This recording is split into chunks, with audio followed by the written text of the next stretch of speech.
네, 지난주 금요일이죠. 당국의 개입으로 원달러 환율 1,200원까지 육박했다가 급락세로 막판에 돌아선 바 있습니다. 오늘은 되돌림 반등인지 상당 지금 20원 가까이 지금 급등을 하고 있습니다. 자, 정경팔 외환선물 시장분석팀장 전화 연결해서 자, 다시 또 반등하는 이유 언제까지 오를지 한번 짚어보도록 하겠습니다. 네, 팀장님 안녕하십니까? 네, 안녕하세요. 네, 요새 너무 정신 없으시죠? 네, 그렇습니다. 네, 참 당국이 지난 주말 아주 강하게 개입을 한 걸로 이렇게 알려졌는데 네. 오늘 또 환율은 다시 또 급등을 하고 있습니다. 네. 배경은 무엇인가요? 네.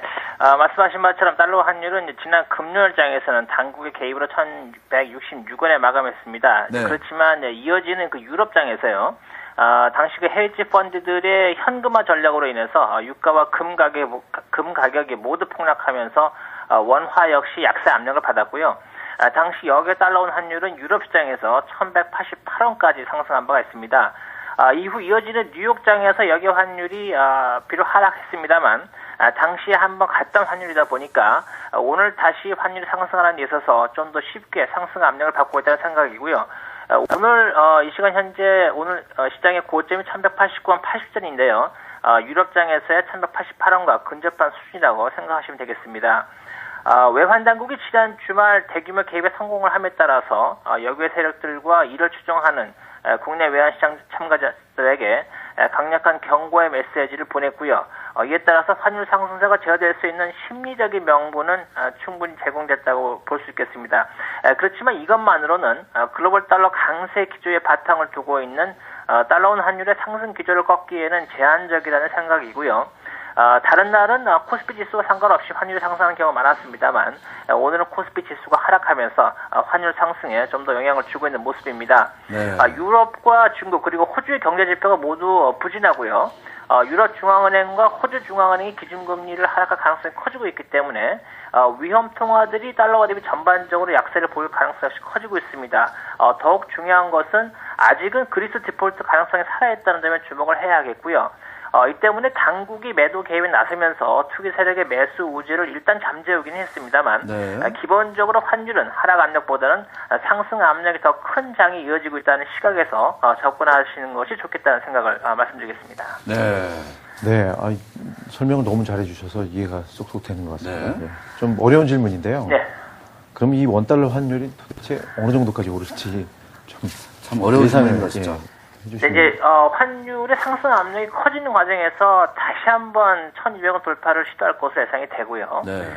이때 역시 당국이 개입이 나서겠습니다만 과연 글로벌 달러가 강세를 보이는 시점에서 지난 금요일장처럼 강력한 개입을 지속할지에 대해서는 각 상황마다 당국의 전략이 다를 수 있기 때문에 이것을 좀 더 지켜봐야 할 것 같다는 생각이고요. 1,200원을 안정적으로 돌파할 것이냐의 결정적인 변수는 아무래도 그리스 디폴트 여부가 주고 있습니다. 현재로서는 그리스 디폴트에 대비한 유럽계 은행들의 자본 확충이 아직은 진행되지 않은 상황이기 때문에 그리스 디폴트 가능성이 증가할 경우 이것은 곧 1,200원 돌파 신호탄이 될 수가 있고요. 이처럼 대변수의 영향력이 매우 클 경우에는 당국의 개입이 한계에 부딪힐 수 있다고 판단을 하고 있습니다. 네. 1,200원을 돌파할 경우에는 1차 저항선을 1,240원으로 보고 있고요. 만약 이것마저 돌파를 할 경우에는 작년 5월에 그리스 사태 당시에 기록한 장중 고점인 1,277원이 될 것으로 보고 있습니다. 네. 자, 오늘 말씀 고맙습니다. 네, 감사합니다. 감사합니다. 네.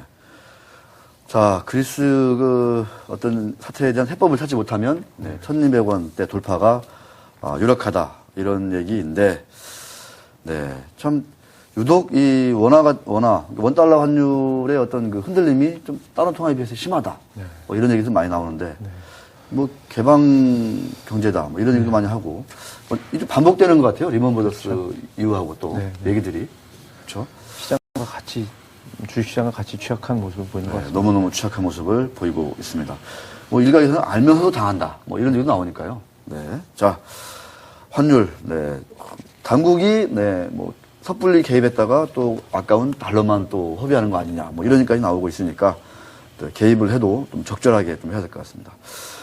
자. 자, 역시 이제 지금 달러화 가치가 급변하는 와중에, 네. 이게 또 수급의 효과 아니겠습니까? 아까도 이제 헤지펀드가 가지고 있던 여러 가지 상품 자산이라든가 주식, 뭐, 금, 은 이런 걸 다 처분하고 현금으로, 달러로 이제 바꾸다 보니까 달러화가 광세고 그 와중에서 네, 지난 주말에는 금, 은 가격이 폭락했습니다, 사실상. 이게 과연 이 금, 은 가격의 어떤 그 폭락, 또 어떻게 봐야 될지 또 전문가 분 전화 연결해서 알아보도록 하겠습니다. 네. 동양종금증권의 이승재 애널리스트 전화 연결됐습니다. 안녕하십니까? 예, 안녕하세요. 네. 자, 지금 글로벌 금융시장이, 네, 상당히 지금 뭐 하루하루 좀 휘몰아치고 있는데요. 잘 오르던, 장기적으로 잘 오르던 금값 또는 선물 가격이, 10% 안팎, 특히 은 가격은, 네, 10% 넘게, 네, 지금, 급락을 좀 이렇게 했습니다. 네네. 이런 그 귀금속 가격을 포함한 상품 시장 가격 추이, 이것도 역시 우리가 잘 봐야 될 것 같은데. 예, 맞습니다. 자, 이 안전자산 가격의 대표 주자인 이 금은 가격이 좀 폭락했다. 이런 거는 또 어떤 현상으로 우리가 읽어야 되는 겁니까? 예, 우선 뭐 하락의 이유부터 말씀을 드리겠습니다. 예, 최근 금융시장 분위기가 급냉함에 따라서 투자자들의 현금 보유 욕구가 상승하면서 금가격도 조정을 받는 모습을 보였습니다. 이는 시장 공포가 크게 달했던 이제 리만 브라더스 사태하고 굉장히 좀 유사한 모습을 보이고 있는데요. 최근 이제 위험자산 투자에 대한 손실분을 채우고자 올해 이제 우수한 성적을 기록했던 금에 대한 이제 차익 실현 물량이 출회된 것이 부담으로 작용했습니다. 특히 올해 이제 대부분 상품 자산이 급락을 하면서 선물 투자에 대한 이제 마진콜이 발생했고, 유일하게 이제 연초 대비 높은 수익률을 기록하고 있던 이제 금을 중심으로 차익 실현이 발생했다고 보시면 될 것 같습니다. 네, 그렇군요. 그 안전자산으로서 드디어 이제 금마저도 현금보다는 못하다, 뭐 이런 약간의 그 회의론 이런 것도 나오고 있는 것 같은데 이 좀 어떤 구조적인 변화 이렇게 좀 볼 수 있나요? 어떻습니까? 그렇지는 아직 않은 걸로 저희는 판단을 하고 있습니다. 이제 최근 뭐 이틀간 한 10% 가까이 하락은 했음에도 불구하고, 네. 여전히 이제 금은 연초 대비 15%의 수익률을 기록하고 있습니다. 시장 불확실성이 높은 국면에서 이제 일시적으로 이제 현금 보유 욕구가 높아지는 현상이 발생을 할 수 있지만은 그 이후에 이제 투자자금이 어디로 흘러갈까 했을 때는 역시나 이제 답은 금에 있다고 생각을 합니다. 이제 강한 이제 금 현물 수요를 보이고 있는 이제 중국과 인도의 경우에 이제 이러한 가격 조정이 저가 매수의 기회로 활용될 수 있고요. 또한 이제 유럽 중앙은행이 이제 금 매각을 중단한 상황에서 신흥국 중앙은행들의 이제 매수세 역시 기대해 볼 수 있습니다. 온스당 지금 1,600달러 선은 매력적인 이제 매수 구간으로 판단하고 있고요. 연말까지는 다시 이제 1,800선을 상회할 거로 이제 기존 전망을 유지하고 있습니다. 네. 네, 그 말씀하신 대로 금 시장, 은 시장 구조적인 그 변화까지는 아니더라도 그 최근 약세를 두고서 일각에서는 대조정 국면에 진입했다 이런 분석까지 나오고 있는데요. 또 역시 어려운 질문인데 그러면 금값 그 조정 폭은 깊다면 어느 정도까지 가능할까요? 뭐 온스당 사실 1,600선 좀 강하게 지지할 걸로 보이는데 뭐 일시적으로 이제 1,600을 하위하더라도 금방 이제 1,600선은 바로 만회할 걸로 저희는 예상하고 있습니다. 그렇군요. 그 마지막으로요. 그 리먼 브라더스 파산 이후에도 잘 올라가던 금값이 이제 폭락을 하는 그런 현상이 있었지 않습니까? 네네. 이게 지금도 그 당시와 좀 이렇게 그 유사하다 이런 좀 분석들이 나오면서 이 금값도 생각보다 많이 밀릴 수 있다 뭐 이런 얘기들이 나오고 있습니다. 좀 그렇게 좀 똑같다 이렇게 볼 수는 없는 건가요? 어떻습니까? 금에 진짜 계속 투자를 하는 게 유효한 건지 이런 것들이 좀 궁금하네요, 매우. 예, 리만 브라더스 때 이제 금가격 같은 경우에는 약 한 달 정도의 조정을 받았고요. 네. 그때에 비해서는 뭐 유동성 같은 부분이 많이 풀려 있는 상황이기 때문에 그거보다는 이제 빠르게 반등할 거로 저희는 보고 있습니다. 예, 리만 브라더스 때 뭐 크게 금가격이 조정을 받았던 이유도 아까와 마찬가지로 이제 현금 보유에 대한 일시적인 욕구 때문에 발생을 했던 거고요. 결국은 다시 금가격이 한 달 만에 반등했다는 점에 주목하실 필요가 있을 것으로 판단합니다. 네. 알겠습니다. 네, 오늘 말씀 고맙습니다. 네, 수고하십시오. 네. 워낙 불안감이 고조되다 보니까 금값도 이제 그렇네요. 급락, 은값은 폭락을 하게 되네요. 네, 정말 보기 드문 경우인 것 같습니다. 그러면 정말 금도 못 믿으면 이제 무엇을 믿어야 되나요, 김동원 기자? 그래서 금을 못 믿는다는 얘기는 현금을 믿는다는 얘기 아닙니다. 일단은 마지막 남은 건 현금이다. 네. 네, 참 그 현금 장사.